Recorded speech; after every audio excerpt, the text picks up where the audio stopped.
Good morning.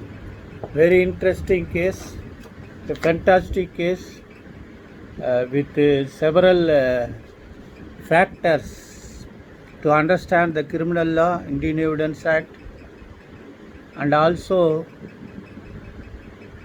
to how to defend the case as well as how to pursue the case for prosecution. Very important case. AIR 2023 Supreme Court 3653. AIR 2023 Supreme Court 3653. Arvind Kumar vs. State of New Delhi. You see why prosecution case is most important. Sachi Bala was sub-inspector of police. She was stationed at police station on 28th December 1994. One constable Mohammed Rashid he was deceased. He was Munshi Rojanama Cha. That means writer, probably writer. There was an allegation against him that he is continuously using the telephone attached to the police station. Therefore, the PW12 advised her not to use that. So PW2's advice was not accepted. The appellant was posted as guard of the police station. He was carrying a semi-automatic fire SAF carbine, CARBINE. At about 5:15, appellant was requested to ask the deceased to desist from continuing his conversation on the telephone. Therefore, the appellant entered the duty room.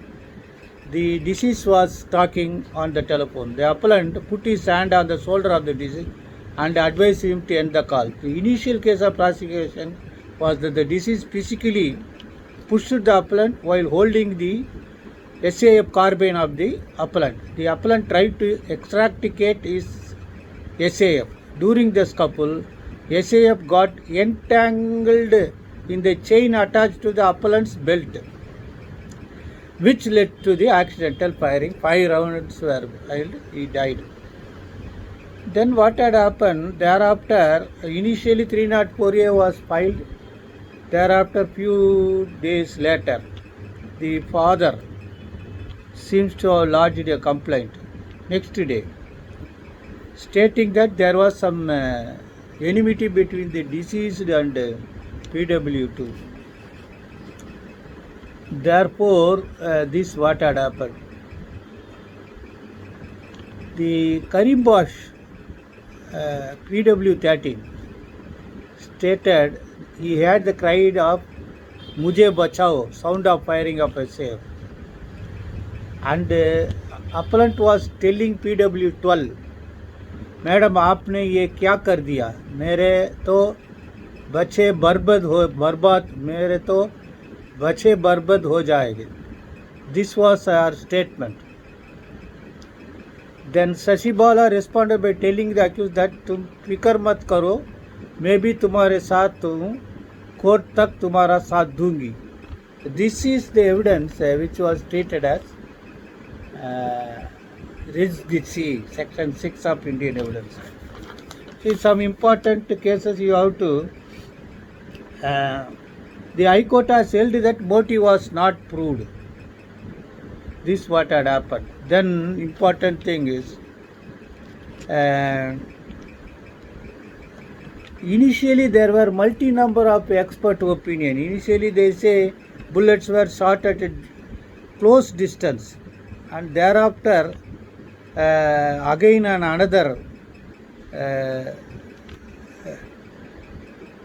report was given stating that if the firearm would have been cocked and the trigger was pressed and could go on firing as long as trigger remained pressed. Then again another statement was given which is favorable to accused. One more aspect of this judgment was the appellant 313 statement. The prosecution's evidence that he intentionally opened fire by aiming at the deceased was not put to the appellant. That was also favorably considered. Then what had happened? This is what the accused spontaneously reacted by PW 12. This was also favorably considered. Then they have at paragraph 18, they have discussed about section 6 of the Indian evidence, though the statements and other aspects not considered as a confession statement, but they considered it as a legitimacy evidence. So this is a turning point. Always I used to argue confession statement is inadmissible evidence, but at the same time we can take advantage of some portion of the confession statement. This is what I say. Then finally they have convicted 302 into 304A. This is what had happened. Very fantastic judgment, very short judgment. You may kindly go through the entirety of judgment, which may help you for defending the accused. Actually, here also in Tamil Nadu, a small boy while plucking some fruits, ex-serviceman fired and shot him dead. That case finally ended under 304A. I do not know how. I think I am correct or not, or 304 part 1 or part 2. See, actually, another important case of this 304A was Stefan case. Stefan, a young girl, after enjoying New Year's Day celebration, was chased by some four, some of them are juvenile, and that resulted her death by sustaining accident. She happens to be daughter of a god serving a VVIP, not in power. I do not want to mention her name.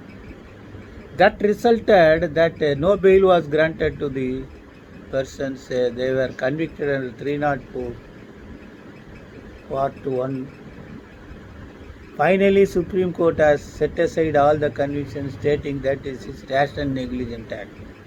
2 years punishment was given because they have already served 2 years. This is a way of justice. Justice for poor people, justice for rich people. Whatever it may be, this case is very interesting to understand. So therefore, again, and you go through the what section 302 says, what section 304A says. So that was deeply discussed at paragraph 9, 11, 14 and 19 of the Indian the judgment. What about res gesti? They discussed res gesti about para 17 and 18. What is res gesti? I said though certain things are not relevant, but it may be otherwise relevant. Suppose if a person after hearing a hue and cry of a lady rush to this place, and that lady is shouting and informing that see, my husband was killed and these persons are running away. So that evidence of this person who reached the spot is relevant, otherwise relevant. That is res gesti. Very important aspect which we should understand the res gesti, which will help you in proving or disproving or minimizing the sentences. I hope you understand. Again, go and read section 6, read with 5, and go and read with the explanation given in therein. And I do not know Sakshya Samvidhan, Bharatiya Sakshya Samvidhan, some Samvidhan, which is going to be introduced, will have some explanation or not. I have gone through the bills, but I could not finding any such explanation. Let us hope best.